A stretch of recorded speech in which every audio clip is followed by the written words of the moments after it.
यदि आप सगुण भक्ति को मानते हैं तो भगवान को भी आती है, उन्हें भूख, उन्हें प्यास भी लगती। महीना बड़ा अद्भुत चल रहा है।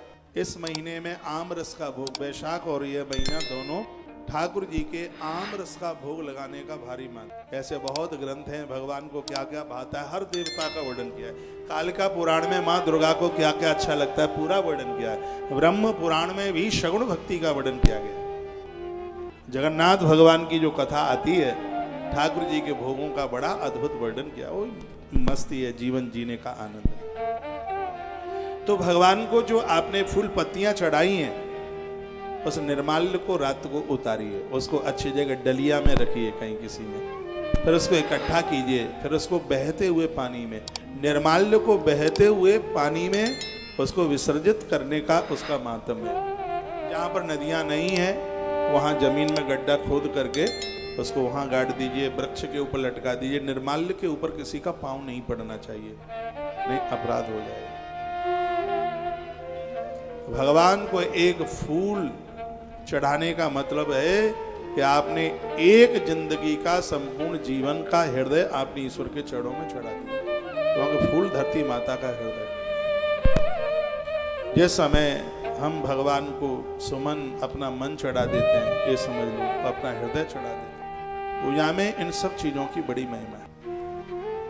महादेव के मंदिर में आप जाते हैं, भगवान की कृपा से हम शिव की भी कथा कर ही लेते हैं थोड़ी बहुत, शंकर भगवान की कथा।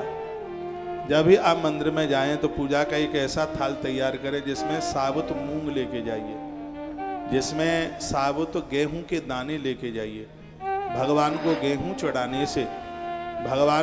चढ़ाने से वंश वृद्धि नहीं रुकती। भगवान को जौ चढ़ाने से बेटियों को अच्छा घर और अच्छा वर प्राप्त होता है। बेटियों के लिए गंगा जी में माता पिता जौ बोते हैं। जब किसी की बेटी को अच्छा घर वर मिलता है तो कहते हैं ना, इसकी माँ ने तो गंगा में जौ बोई है, गंगा जी में जौ बोई जाता है। भगवान महादेव को ये सब चीजें चढ़ाई जाती हैं। काले तिल उन्हें चढ़ाए जाते हैं, उन्हें मूंग चढ़ाई जाती है, उन्हें गेहूं के दाने चढ़ाए जाते हैं। उन्हें ये सब चीजें उनको बड़ी पसंद है। चंदन जरूर लेके जाइए, बेल पत्तियां लेकर के जाइए, और एक लोटा जल घर से लेके जाएं और एक लोटा पानी मंदिर का लें। एक लोटा जल घर से एक लोटा जल लेके जाओगे, उससे पितर प्रसन्न होंगे।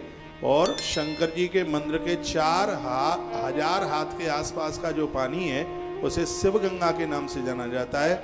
ऐसा शिव महापुराण की विद्येश्वर संहिता में लिखा है।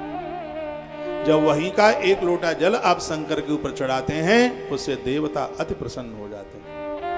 लेकिन आपको तो लोटा भी मंदिर का चाहिए, हाँ। आपको तो बेल पत्र भी मंदिर का ही चाहिए, पानी भी मंदिर का चाहिए, घर का कुछ नहीं चाहिए। घर से तो बस हाथ उठाकर ताली बजा करके जाना। ताम्र का लोटा घर से लेके जाइए, तांबे के लोटे से आप जल चढ़ाएं। भगवान शिव को तांबा, चांदी, पीतल अति प्रिय। पीतल भी बहुत प्रिय, वंश वृद्धि का कारक है। एक एक धातु का वर्णन किया गया है। तो मैं आपको कुछ गंध, 5 विषयों को, भोगों को हमें योग में बदल दें। तो आंख से अच्छा देखिए, जीभ से भगवान का चरणोदक लीजिए। आज ऐसे बड़े वैरायटी वाले लोग हैं जो कहते हैं कि शंकर का अभिषेक मत कर, अभिषेक का जल मत लेना। कोई कहेगा स्वान बन जाएगा, कुतरा बन जाएगा। एक शिव महापुराण में लिखा है कि भगवान महादेव के स्नान का चरणोदक जो भी कोई लेगा, उसको त्रिवेणी का आचमन करने का पुण्य तत्काल 12 साल के उसके पाप जल के राख हो जाएंगे। ऐसा ग्रंथ में वर्णन किया। मैं उनका बहुत भारी विरोध करता हूं इस व्यासपीठ से, जो ऐसी बातें कह करके शिव का, शंकर का अपमान करते हैं। और कहीं भी ऐसा लिखा हो कि शंकर के ऊपर चढ़ा हुआ जल नहीं लेना चाहिए, तो 9219512704 इस नंबर पर एक स्क्रीनशॉट भेजें। थोड़ा मैं भी तो पढ़ लूं कि ऐसा लिखा कहाँ है कि भगवान शिव के ऊपर चढ़ा हुआ चरणोदक नहीं लिया जाता। भगवान शिव के पुजारी का तो कल्याण ही कहाँ है उसके लिए। भगवान महादेव के ऊपर चढ़ा हुआ जो चरणोदक है, साक्षात भगवती गंगा का स्वरूप ही है। भगवान व्यास ने इसे महापुराण में इसकी बड़ी महिमा का वर्णन किया। तो रूप, रस, शब्द, स्पर्श और गंध, इन 5 भोगों को योग में बदल डालिए। नहीं तो ये पांच हो रूप वैश्या बन करके हमारा हनन कर